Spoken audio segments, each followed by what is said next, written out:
I find it frightening that so many recent graduates of Chatham High School are seduced by the Black Lives Matter movement that was founded and is guided by professional Marxists. It says a lot about what they must be learning in our schools and at the colleges that they attend. It is obvious that they are not taught the full story about our founding documents and their drafters. They are taught much nonsense about how terrible and racist we are as a nation. They are made to feel guilty about the color of their skin.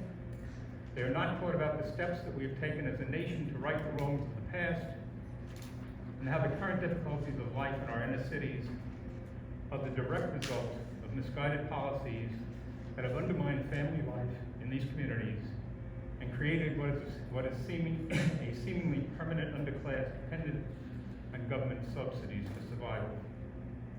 I doubt that there are many people in Chatham who do not believe, as I do, that Black lives matter. But they do not matter simply because they are black, but because they are human beings deserving of the same treatment as other citizens. These young people present their statements as a list of demands. That demonstrates an attitude that reflects the sense of entitlement that has been allowed to develop among much of today's youth.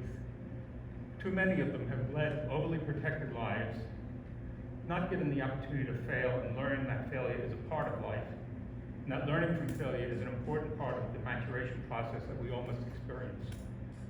Then as I read through this document, I realized that these young people, no matter how well-intentioned, have been fed a lot of propaganda during their schooling and has blinded them to the realities of life. Unfortunately, this phenomenon exists far beyond Chatham, as can be seen in what has been happening nationally.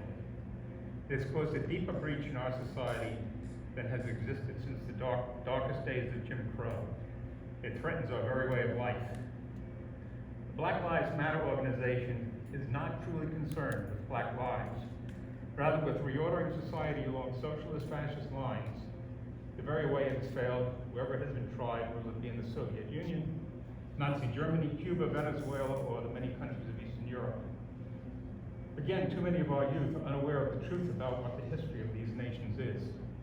They do not realize what a butcher Stalin was, what an evil and masochistic killer Che Guevara was, to cite a few examples.